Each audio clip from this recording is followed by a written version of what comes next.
Spiker S. Diner, Mourner S. Crossing, Connecticut. My name S. Dwayne.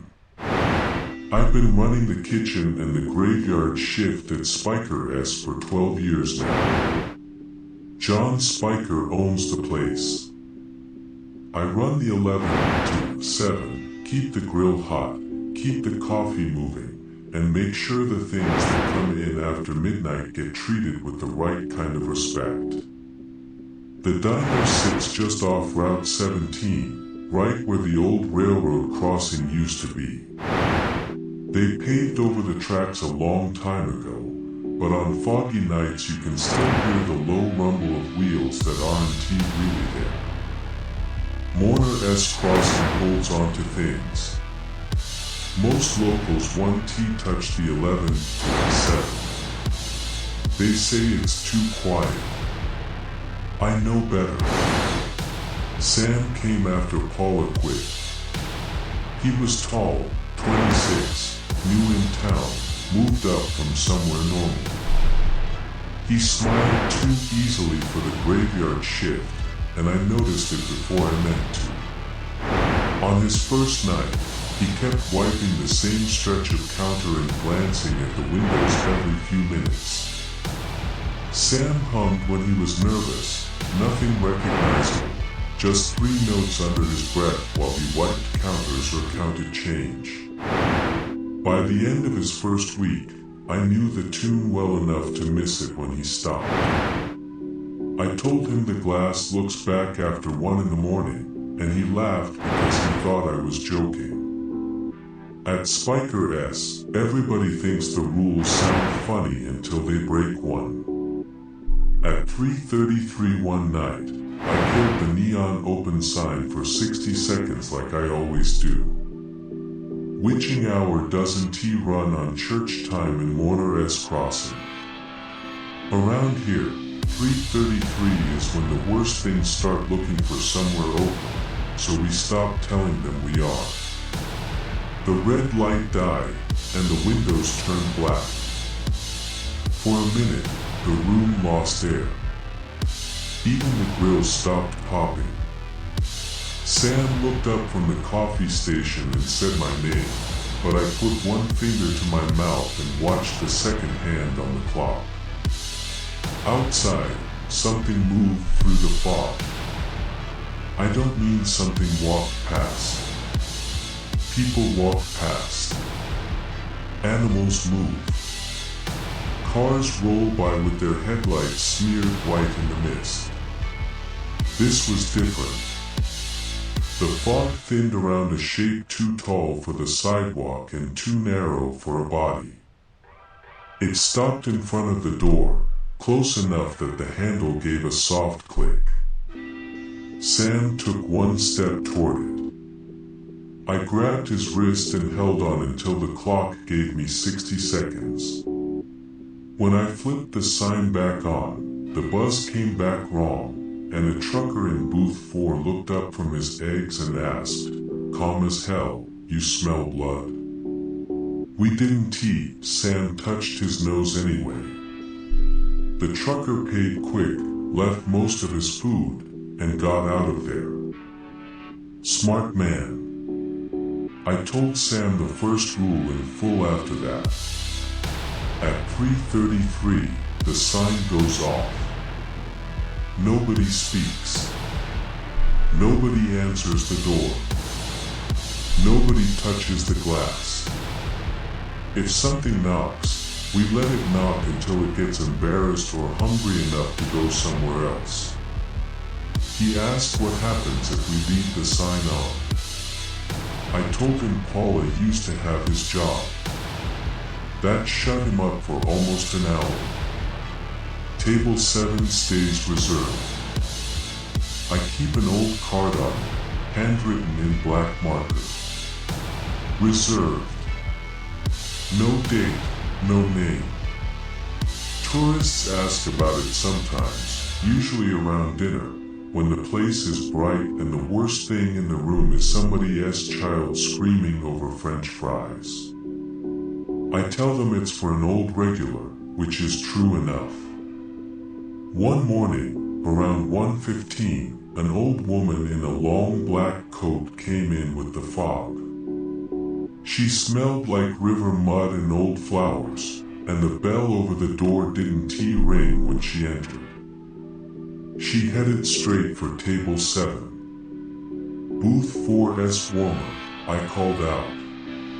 She sat anyway and said, "This one is fine."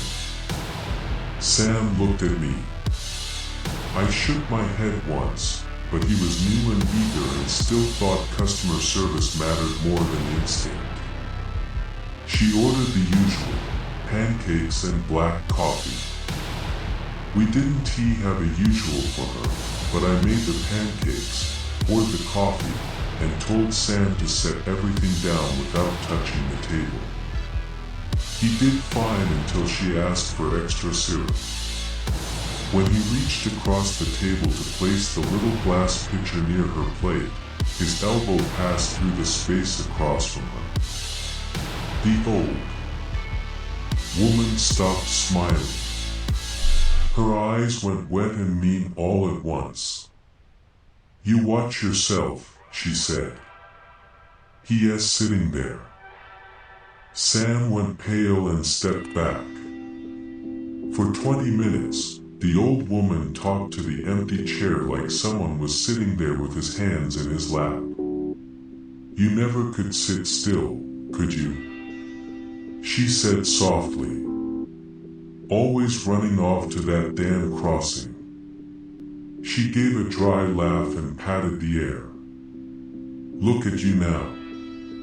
When she left, the coffee cup she hadn't touched had a clean lipstick mark on the rim. I checked the security tape the next morning. Only her at the table the whole time. Sam watched the tape with me, arms crossed tight over his chest. He didn't say anything until it ended, and even then he only asked whether the empty chair had moved. I told him no, because on the tape it hadn't. In the dining room, though, that chair had been pulled back 2 inches from the table when I locked up. After that, Sam started watching table 7 when he thought I wasn't looking. The phone rang at 3:47 3 nights later. After midnight, I let the machine get it. If somebody living needs pancakes, they can leave a message.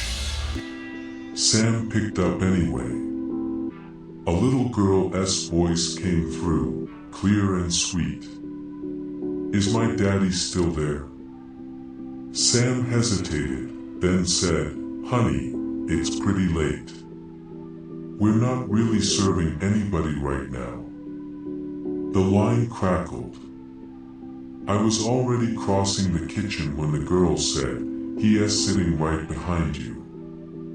Sam spun around. I was at the grill.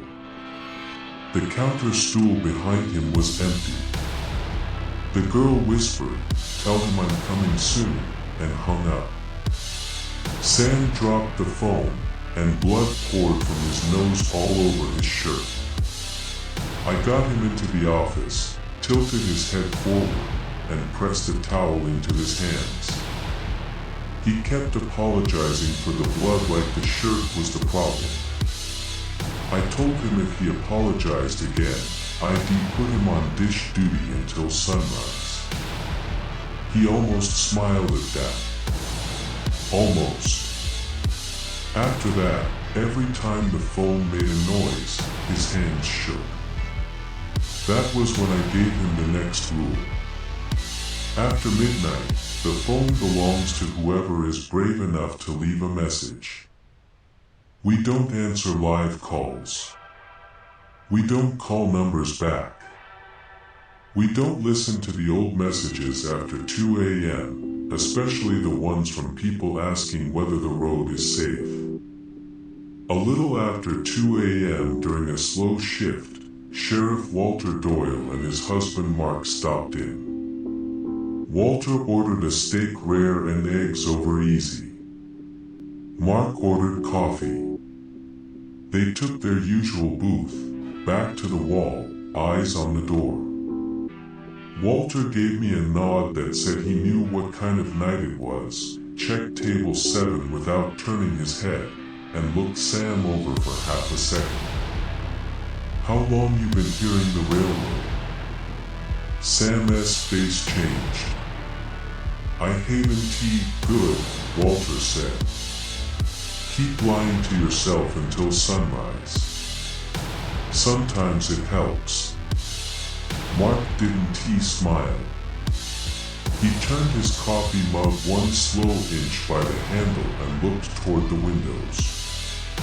"If the girl calls again," Mark said, "don't let him say his name." I hadn't told them about the phone. After they left, Sam asked why saying his name mattered. "Names always matter after midnight," I said. "You say mine all the time. Not the way they use it." He looked at me a little too long after that, and I made myself clean the same clean spot on the counter until he stopped. Walter paid for half a steak and eggs he barely touched and told me to call if the railroad sounds got close enough to rattle the glass. They didn't stay long.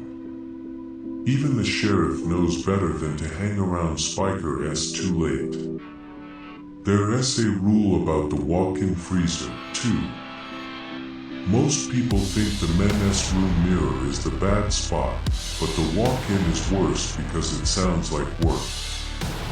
If something knocks from inside after 2:17, you count the knocks and keep your hands where it can't see them. 1 knock, ignore it. 2, turn off the kitchen radio. 3, ask what it wants through the door, but Dawn.